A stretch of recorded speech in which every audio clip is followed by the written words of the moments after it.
एक बार ठाकुर जी श्यामा सखी बन करके गए।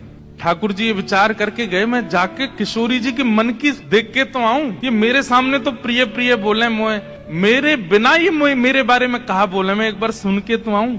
नीचे लहंगा पहनो है, ऊपर चुनरी पहनी, बिल्कुल यहाँ तक पूरी चुनरी लगा ली है, हाथन में बढ़िया चूड़ी पहनी है, कानन में कुंडल पहने हैं, क्षुद्र घंटे का यशोदा मैया ने पहनाई, वहां में छोटी छोटी घंटी लग रही है, वह कौंधनी बना करके कमर में पहनी है, पामन में पाजेब पहनी। ठाकुर जी गए श्यामा सखी बन करके किशोरी जी के पास, बरसाने में प्रवेश कियो। सबरी गोपी कहे आहा कैसी मनोहर चाल है, नेक सी गोपी कैसी मटक मटक के चल रही है। अरे सखी तू कौन की लाली है? ठाकुर जी तेज तो हैं बोलवे में, जो पूछे तू कौन की लाली, बोले तेरी हूँ भूल गई। अरे बड़ी चपड़ चपड़ बोला है। पहुंच गए ठाकुर जी बरसाने। बरसाने में द्वार पर जाकर के सखीन से बोले मुझ को भीतर जान दो। सखी बोली कौन हो तुम? बोली मैं श्यामा सखी हूँ। कहाँ ते आई हो? बोले पास के गांव नंद गांव ते आई हूँ, और मुझ किशोरी जी ते बहुत जरूरी बात करनी है, मुझको मिलवाओ। सखीन ने बोली बोले भानु बाबा के पास जाओ, शिकायत आदि करनी है, कोई न्याय चाहिए तो वहां जाओ, ये किशोरी जी के पास आवे के लिए नहीं है।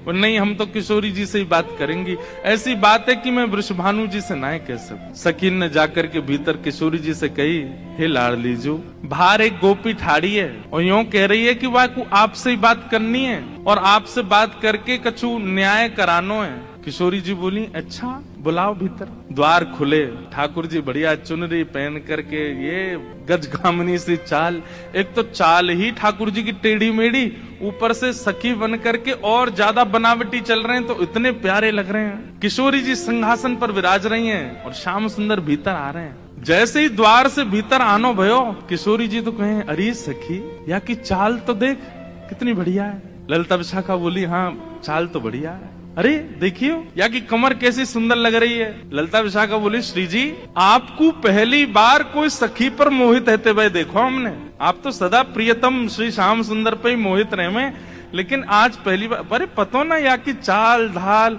और जो जो अंग या के दिखाई दे रहे हैं, ऐसे घूंघट पकड़ी चल रही है, यहाँ से भुजा दिख रही है, नेक नेक थोड़ा उधर भी दिखाई दे रहा है, थोड़े थोड़े चरण भी दिखाई दे रहे हैं, जो जो अंग मुंह को दिख रहे हैं ना इतने प्रिय लग रहे हैं कि मैंने ऐसी प्रिय स्वरूप तो पहले देखो नहीं है। और किशोरी जी कहने ललिता तू मेरी एक बात सुन। बोल कहा ये जो भी बात करे वो सुन लेंगे, फिर बाकी बात याकू अपने सखी समाज में ले लियो। मुख बड़ी भारी है, अभी याकू मुख नहीं दिखो, मुख मैं तभी यहाँ पे मोहित है गई हूँ। विशाखा जी बोली नहीं रुक जाओ आन तो दो, बात तो होने दो।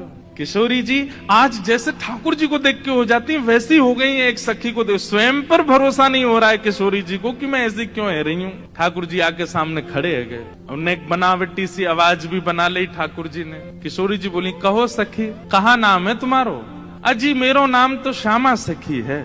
स्वर सुनते ही किशोरी जी के नेत्र बंद है गए। ललिता जी को हाथ पकड़ के कहें मुकु कहा है रो है, या की चाल या के रूप रंग सब देख करके तुम या के स्वर में भी कछु आकर्षण है। ललिता जी बोली श्यामाजू ऐसे ना करो करें, अरे वो सखी है वहां पे आप मोहित का को बोले ना पतो ना या मैं तुम्हें ना लग रहा आकर्षण, बोलना हमें तो ना लग रहा। किशोरी जी कह रही है अरे मैं अपने आपे तो बाहर जा रही हूँ, ये सखी कैसी है या की स्वर कितने सुंदर। ठाकुर जी खड़े खड़े बोले अरे श्यामाजू मुँह को इतनी देर है गई खड़े खड़े, आप मेरो न्याय करोगी कि नहीं करोगी? किशोरी जी बोले अरे मैं तो ऐसे बहल गई, बताओ कहा बात है। बोले मैं आपसे आज न्याय की याचना करवे आई हूँ। मैं रहूं नंदगाम में और नंदगाम में नंद बाबा के महल की बिल्कुल समीप ही मेरो घर है। तो विशाखा जी बोली तो नंद बाबा के पास जाती न्याय लेवे, तुम बरसाने का को आई हो? बोले वहां नहीं मिलेगा, यही मारे तो यहाँ आई हूँ, और बात इतनी गंभीर है कि मैं वृषभानु बाबा ते ना कह सकूं, आप ते ही कहूंगी। किशोरी जी बोली कहो। श्यामा सखी रोने लगी ठाकुर जी रोने लगे, आंसू ने पहुंचने लगे। अरे मैं कहाँ बताऊं, कैसे मोहते कहूं, मुझ को तो लज्जा आ रही है बतावे में। श्री जी बोली ऐसे मत करो, बताओ बताओ कहा बात है। बोले कल परसों में दही बेकवे के कायजे जाई रही, इतने में मार्ग में श्याम सुंदर आए गए। किशोरी जी थोड़ी सहम गई, श्याम सुंदर? बोला हाँ। अरे तुमने उनको बड़ी प्रशंसा सुनी है, उनकी बड़ी महिमा सुनी है, पर तुम उनके अंदर की ना जानो, वे बड़े छलिया हैं, बड़े कपटी हैं। किशोरी जी बोली कहा कियो श्याम सुंदर ने? मैं तो मटकी भर के जा रही बेकवे के काजे, मार्ग में मिल गयो, रोक लियो मेरो मार्ग। और मार्ग रोक के बोले मुझको कर दो। कर माने टैक्स दो, जैसे टोल गेट लगे रहते हैं ऐसे ठाकुर जी ने जगह जगह ब्रज में नाकाबंदी लगा रखी है अपनी जबरदस्ती की। और जैसे इनको पता चले कि कोई सखी मथुरा को जा रही है तो वही मार्ग पर चले जाएं और जाए करके सब सखान के संग बैठ जाएं और आवे वाली सखीन तक कहें हमें कर दे के जाओ, जे मार्ग हमारे परदादा ने बनवायो है। ये मार्ग हतो ना हो, हमारे दादा परदादा ने ये मार्ग बनवायो, या हमारे यहाँ मार्ग को कर लेने को अधिकार हमारो, कर दो। गोपी के कहा कर चाहिए, बोले मटकी सब नीचे धर दो, हमारो जितनो मन होगो हम ले लेंगे, बच्ची कुचे तुम मथुरा ले जाइयो, ये करे। अब मटकी नीचे धर के अगर कोई गोपी कह दे कि लाला तो जितना हो पाले, ठाकुर जी छोड़ेंगे वहां में? स्वयं पाले, लेकिन स्वयं को पेट तो नेक सो फिर ग्वाला ने पवा में गोपी के अब तो है दे दो, अरे अभी हमारे और भी ग्वाला है, बोलो फिर कौन आम है? फिर बंदरों को कू कू करके ठाकुर जी आवाज करते हैं, खूब सारे बंदर आ जाते हैं, फिर उनको बांटते हैं। वाके बाद गोपी के सब्र मक्खन तो खत्म है, क्यों मटकी है तो छोड़ दो। ठाकुर जी बोले मजो नहीं आयो, जब तक यहाँ मटकी की आवाज नहीं आवेगी, फिर डंडा तो वह मटकी फोड़े। फिर कहें गोपी मक्खन तेरो बासो नेक्सस, दोबारा लेके आइयो।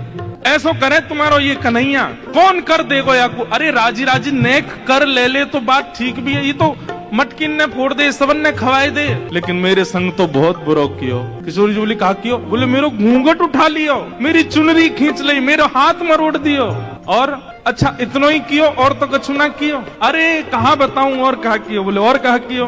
मैं तो चाहूं भी ना हूं कि वो मेरे पकड़ में आवे, क्यों बिना पकड़ के इतना ऊधम मचावे, पकड़ लूंगी तो जन कहा करेगो, ऐसो कष्ट दे मुंह को। मैं कहा बताऊं आपको, श्री जी थोड़ी घबरा सी गई। अच्छा श्री जी को ये है कि अकेले में मुंह से कन्हैया की बुराई कर ले तो मैं सह भी लूं, ये ललिता विशाखा के बीच में काई को बोल रही है, ये तो वैसे ही उनसे चिड़ी रहे इतनो, इनके सामने क्यों कह रही है? श्री जी कह रही है अरे तू चिंता मत करे, श्याम सुंदर को हृदय कारो नहीं है, वो बस स्वरूप ने कार्य से लगे, वो ने अपनी लीलान में थोड़े से ऐसे चटक मटक से हैं, बाकी हृदय से ऐसे नहीं है। तो ठाकुर जी तो सुनने आए हैं ना कि मेरे बारे में कैसे विचार हैं श्री जी के। अच्छा आप बड़ी हृदय की जानो उनकी, ठाकुर जी कह रहे हैं आप बड़ो पता हो उनके हृदय को।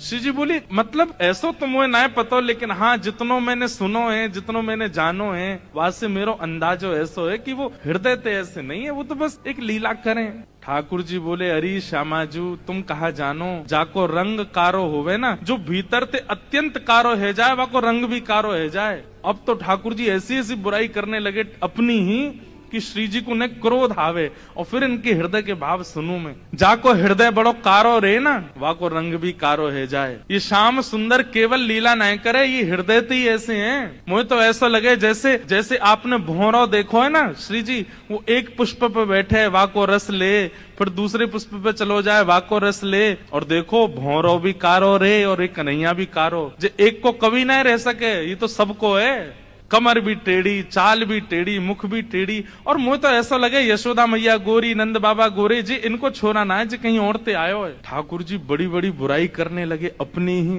किशोरी जी के सामने। थोड़ी देर तो किशोरी जी सुनती रही, और थोड़ी देर बाद किशोरी जी को क्रोध आया, अपने स्थान पे खड़ी है गई, बोले ए श्यामा सखी बहुत देर रह गई तो बोलते बोलते, अब एक नहीं सुनूंगी तो तेरी कितने मक्खन चुरा लिए, कितनी मटकी फोड़ दी तेरी। अरे ललता लेके आ भीतर तो याकू दे दे, यहाँ आ गई है रोवे के काजे, श्याम सुंदर की बुराई कर रही है, यहाँ पे खड़े है के तू कहा जाने वो कौन है? अरे पूरा ब्रह्मांड उनकी भ्रगुटी पर नृत्य करे, वो अगर अपनी भौं उठा दें तो नूतन प्रलय है जाएगो। अरे तुम ब्रजवासीन के प्रेम के काजे बेचारे यहाँ आए गए हैं, तुम तो नेक लीला कहा कर ली, शिकायत करवे आ गई वहां पे, और तू बड़ी श्याम वरण पे बहुत बोल रही कि जो हृदय को कारो वही स्वरूप ते कारो होवे। तू जाने कहा है वास्तव में तोए देखें लोग, मोए देखें लोग, और कोई भी दृष्टा बने या हमारे अपनो स्वरूप छुपाए करके आए वे, यदि अपने वास्तविक रूप में प्रकट है जाएं तो कोटि कोटि कंदर्प लुटावे लग जाएंगे, तो भी उनके रूप की उपमा नहीं कही जा सके। उनकी बुराई कर रही है मेरे सामने खड़े है के वो टेढ़े से रहमे, वो ऐसे रहमे वैसे, तू जाने कहा है उनके बारे में? अरे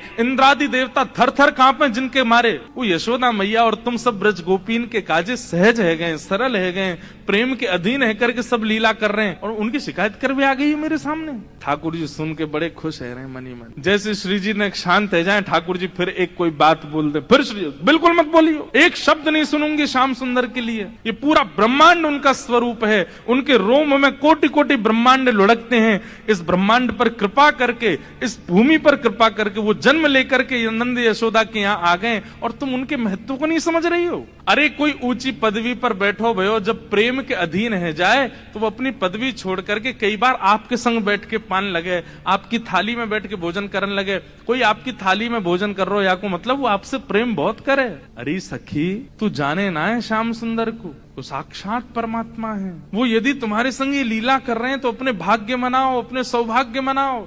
उनकी रूप कांति को मैं कहा वर्णन करूं, कोटि कोटि किशोरी जी वार दे जाएं तो भी श्याम सुंदर की रूप की महिमा ना कही जा सके। मेरे सामने एक शब्द नहीं बोली उनके बारे में। श्यामा सखी बोली, पहले तो मैंने संदेह में सुनी कि किशोरी जी को और हमारे नंद के लाला को कछु प्रेम संबंध है, पर आज तो मुंह को ऐसा लग रहा वास्तव में हते। किशोरी जी बोली, नहीं नहीं ऐसी कोई बात नहीं है, ये तो सब तुमने ऐसी मन। नहीं नहीं नहीं, मुंह को तो लग रही है। आप इतनों कैसे जानो वाक्य बारे में, इतनों कैसे मानो वाक्य बारे में? किशोरी जी एक बात बताऊं? बोले हाँ। बोले मैं अकेली नहीं हूँ शिकायत करवे वाली, ऐसी अनेक बैठी हैं। आपको ऐसा लग रहा है कि श्याम सुंदर तो केवल लीला कर रहे हैं, पर इस वक्त यही समय श्याम सुंदर कोई और सखी के संग भी ऐसी क्रिया कर रहे होंगे। वह को मार्ग रोक रहे होंगे, वह के हाथ पकड़ रहे होंगे, वह की चुनरी उड़ा रहे होंगे, वह की मटकी फोड़ रहे होंगे और नए विश्वास होवे। तो आपको अगर बहुत प्रेम है तो आप श्याम सुंदर को पुकार के देख लो, यदि वो आ जाएं तो मैं मान जाऊंगी। आमेंगे ही नहीं। ठाकुर जी कह रहे हैं मैं तो सामने ही खड़ा हूं, मैं कैसे आऊंगा? किशोरी जी से कह रहे हैं ललिता विशाखा है भूल जाओ, बाकी सब बातें न भूल जाओ। आपको प्रेम है ना श्याम सुंदर से, मैं आपसे शर्त लगाए के कह रही हूं आप पुकारो, और यदि श्याम सुंदर आपके सामने आए गए तो जीवन भर आप दोनों की चाकरी करूंगी। ये श्यामा सखी को वचन है आपके लिए, बुलाए लो। किशोरी जी बोली, देख मोते मत बोले, मैं जानू, मुझको प्रबल विश्वास है कि श्याम सुंदर आ जाएंगे, मैं बस टेर लगाऊंगी और दौड़े दौड़े आवेंगे। श्यामा सखी बोली, आज है जाए ना, बुलाए के देख लो आ जाए कि नहीं। किशोरी जी तुरंत नेत्र बंद करके बैठी और जैसे ही अपने प्रियतम का स्मरण किया है, नेत्र बंद करके किशोरी जी स्मरण कर रही है श्याम सुंदर को, और जब कह रही है कि हे श्याम सुंदर मैं तो आपकी दासी हूँ। जबकि ये बात गलत है, ठाकुर जी दास मानते हैं अपने आप को किशोरी जी के चरणों का, लेकिन आज किशोरी जी ने वास्तव में तो बात यह है कि जैसे ही नेत्र बंद किए हैं किशोरी जी ने और स्मरण करना प्रारंभ किया, कहाँ है श्याम सुंदर, कहाँ है मेरे प्राणनाथ, कहाँ है मेरे जीवन धन। तो जैसे किशोरी जी ने नेत्र बंद करके स्मरण कियो तो किशोरी जी पूरे ब्रजमंडल में भ्रमण कर आई, लेकिन ठाकुर जी नहीं मिले। किशोरी जी बोली, हाँ श्याम सुंदर गए कहाँ, आज मेरे प्राणनाथ गए कहाँ? और ध्यान लगा करके देखो, श्याम सुंदर किसी गिरी कुंज में तो नहीं बैठे, कहीं यमुना तट पे तो नहीं बैठे, कहीं दूर तो नहीं चले गए, दिख क्यों नहीं रहे हैं? और तभी किशोरी जी को ढूंढते ढूंढते ढूंढते दिखाई दियो बरसानो भवन। किशोरी जी कह रही है बरसानो भवन क्यों दिख रहा है? तभी किशोरी जी को दिखाई दियो अपनो ही निकुंज, ये मेरो निकुंज काई को दिखाई दे रहा है। अरे कहीं ऐसा तो नहीं श्याम सुंदर यहीं कहीं छुप करके बैठे हैं?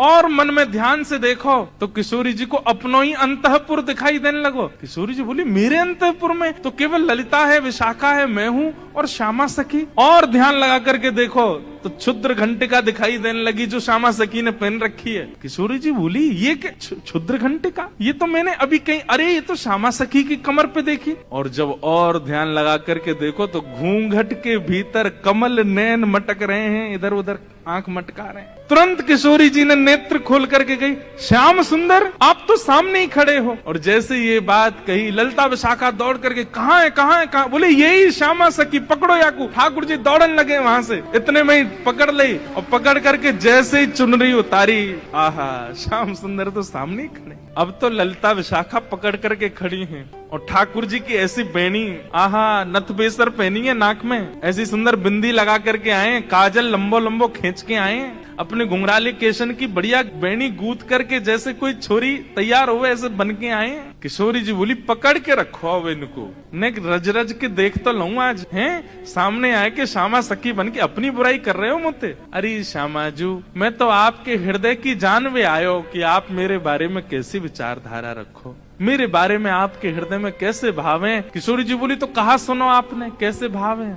बोले, मुंह को ऐसा लगो करतो कि मुंह से ज्यादा प्रेम कोई ना कर सके या संसार में, पर हे श्यामाजू आज आपके प्रेम के भाव पर तो मैं भी बिक गयो। आपको प्रेम तो अटूट है। अरे आप तो ऐसी हैं कि आप बैठी कहीं भी हो लेकिन आपके चिंतन में सदा मैं विराजमान रहूं। मैं कहाँ जाऊं, कहाँ करूं, कहाँ खाऊं, कहाँ पीऊं, कैसे आऊं, आपको सब पता है। किशोरी जी ने कही आज एक काम करो, बोले कहा द्वार सब बंद कर दो, चटकनी लगा दो, आज जान नहीं देंगे इनको, आज यहीं बैठाओ। बड़ी श्यामा सखी बन के आई हो, इधर आओ। ठाकुर जी बोले अरे श्यामा जी मैं आपके चरणन को पूजूं, आपसे हाथ जोड़ रहा हूँ, मुझको छोड़ दो। बोले ना आज तो याकू नई दुल्हन बना के यशोदा के पास ले चलेंगे और यशोदा जी से कहेंगे देखो हमारे गांव की एक नई दुल्हन आई है, अभी ब्याह भयो, याकू आशीर्वाद दे दो। और जब यशोदा मैया अपने ही लाला को चिर सौभाग्यवती जब आशीर्वाद देंगे तब आवेगो आनंद। किशोरी जी आपसे हाथ जोड़ू, पाम परू, ऐसा मत करियो, यशोदा मैया के आगे नाक कट जाएगी मेरी, ऐसे छोरी बनो डोलू,